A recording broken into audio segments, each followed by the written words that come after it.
In this video, I'm going to explain the science behind why fasting lowers your metabolism, why it's the worst way to sustainably lose body fat. And so I'm going to actually pull up case studies that they've done on randomized control trials on glucose sensitivity, metabolic adaptation, and then I'm actually going to give you some active steps to take to help you on your own fat loss journey. So my name's Adam Bundle. If you don't know me by now, I'm an online fat loss professional, and I've worked with hundreds of men around the world, getting them to next level physiques. And we do use fasting in a sense, but not as you think it. And I want to give you guys the actual context of fasting in general and why it is not the best and most important way to actually lose body fat. And so fasting, for instance, gets its popularity because it's an easy way to be put in a calorie deficit. It's an easy way for simple-minded people to be put in a calorie deficit and not have to think about how much they actually eat. And so if you're eating in a certain window and you're just telling yourself maybe on a 16-8 fast that during these 8 hours that you can eat food, or even in a smaller window, maybe 4 hours a day you can eat food, it gives you a simple way to put yourself in a calorie deficit.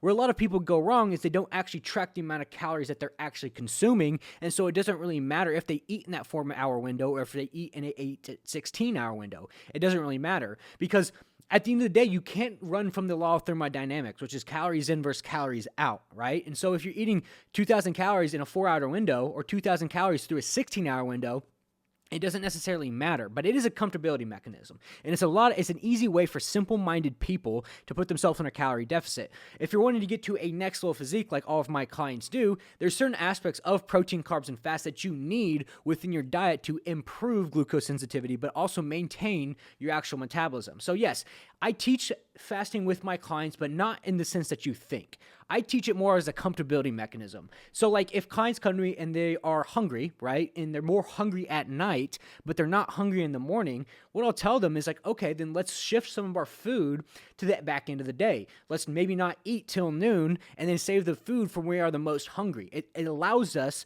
to be comfortable in a fat loss phase. It allows us to make fat loss easy. And that's what's most important about understanding fasting is that yes, you can use fasting for comfortability, but it's not a great mechanism to actually lose body fat. It's not the main mechanism that will help you lose body fat. So where fasting also has gotten its popularity was just for quick water rate reduction. So, you've probably heard of many people out there doing a 36 or 72-hour fast. They lose 10, 15 pounds. They think it's, the best thing in the world, and then they just gain it right back. Because what that is just glucose releasing out of your muscles and releasing from your body, and it's just a lot of water weight that actually gets lost, right? It's not actual body fat. A majority of it is just overall water weight. And so, yes, there is certain aspects of fasting that are good for comfortability and good for understanding how to make fat loss easy, but not good for the main mechanism of fat loss itself, right? So let's kind of go into the next topic on glucose sensitivity. So I pulled an actual clinical data research study. Fasting induces changes on the expression of genes controlling substrate metabolism at the rat heart. So yes, they use rats in this case study, but what they're trying to find was how actual fasting in general is actually substrated and actually correlated to your overall glucose metabolism, right? And in the study, they stated pretty clearly the cardiac expression of genes coding glucose-handling proteins was up to 70% lower in a fasted state than fed rats, right? And then this other study, prolonged fasting significantly changes nutrient oxidation and glucose tolerance after a normal mixed meal. They made the conclusion.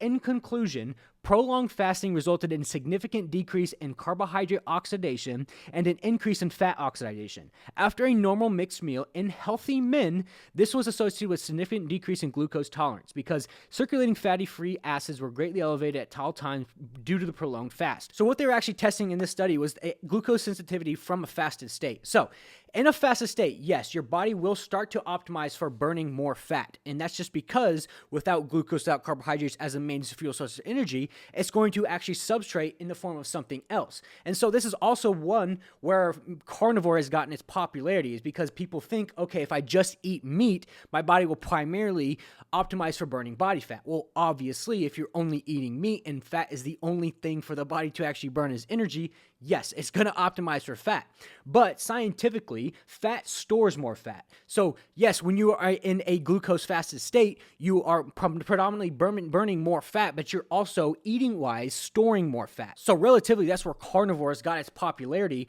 but we're talking more of like a fasted state. So yes, at a fasted state, your body starts burning more fat, oxidizing more fat for overall energy. And so I wanted to keep this into context because there is a certain problem with this overall correlation. Like yes, fat does burn at a glucose fasted state, but when you add carbohydrates back, you're extremely glucose sensitive. So how do we kind of go about this? And at the end of this video, make sure to stick around. I'm going to show you how I optimize this and how we understand this in some of my clients' plans and how I kind of structure this.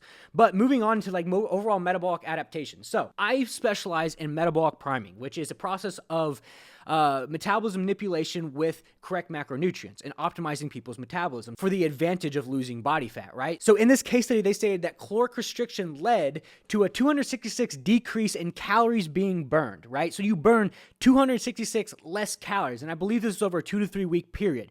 But over time, how metabolic adaptation works is your body starts to burn less calories because you're at a fasted state for longer. If you put yourself in a caloric restricted state for an extended period of time, you will start to burn less food subsequently. Your body will adapt to that and you'll start burning less food. But also they stated that plasma leptin, which is a satiety hormone, decreased at 44%, which means people are getting more hungry. And then insulin decreases at 54%. So like, yes, if you're obese and you are extremely overweight, a caloric restriction is going to be the best possible thing for you to just lose weight and improve all metrics and all health markers. But if you're a healthy individual, you don't need to be doing the same thing as someone who's severely overweight. So this concept of insulin sensitivity does apply in better sense to people who are extremely obese by getting them to lose weight and improving all health markers significantly. But in healthy individuals, decrease in insulin is not sustainable. And then even T3, which is the active thyroid hormone, was declined at 39%.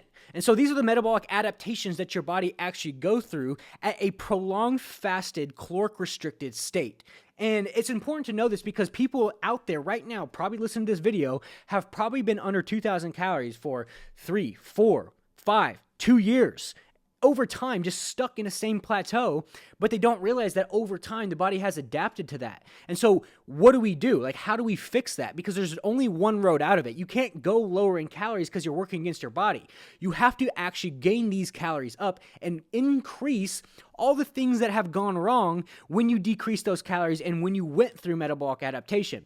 So the overall aspect of actually what I want to show you guys today is that, yes, we use fasting in some of our clients' plans. And it's, like I said, it's not what you think. It's not the main thing we actually use for actually losing body fat. But we can use fasting for some sort of benefits, right? So the biggest thing is that we must track calories, right? Protein, carbs, and fats. Why this is because having a clear protein intake and having a higher protein intake is going to help with maintaining metabolic structure much, much better and decreasing the amount of metabolic adaptation your body actually goes through. Having a certain amount of carbs in place allows our body to have the energy and to have the ability to keep leptin, the satiety hormone, high. And then having a fat intake, which is lowered to the point where your body's optimizing for carbohydrate metabolism, allows us to, one, control of our hormones, but we're using fat in a sense where we're not eating too much fat, which we're putting off in body fat, and we're using carbohydrates as fuel, which do not store as much as body fat scientifically.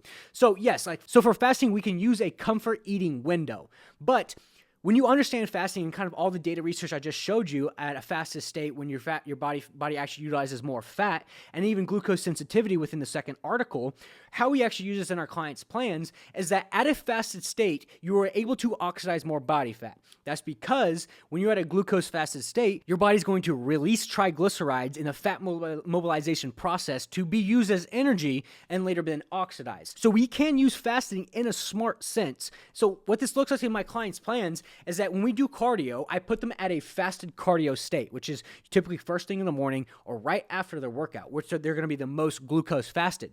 So as they're doing this cardio, they are now optimizing and burning more body fat. But we don't take carbohydrates out of their diet. We just specifically have them do certain activities activities when they're the most glucose fasted. This allows us to maintain their metabolism, have good carbohydrates so we don't decline in metabolism, good protein so we don't decline in metabolism, and we keep them more comfortable. And because the comfortability behind fat loss in general is the more comfortable you're going to be, the more you're going to actually maintain it. With fasting in general, people restrict themselves for 16 hours, eat within 4 hours, and then absolutely gorge their faces off and way overeat on calories, and they never make a specific change because they don't even know how much calories they're eating.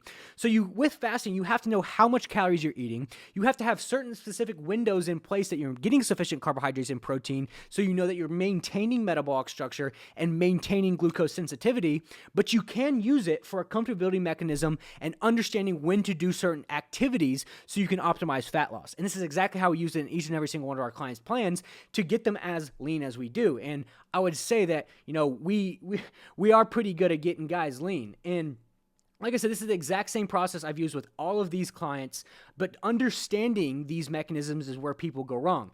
Understanding that there is certain mechanisms that we need to put into place, and the education on how to do it correctly is where people spin their wheels for the rest of their life. So if you like this video, like, comment, and subscribe. We're doing new videos Monday, Wednesday, Friday. The purpose of this entire channel is to shine light on where you're going wrong, shine light on why you're stuck, and to just give you guys the most amount of value as humanly possible. So like, comment, and subscribe. Turn the bell notifications on because we'll have a new video coming out on Friday.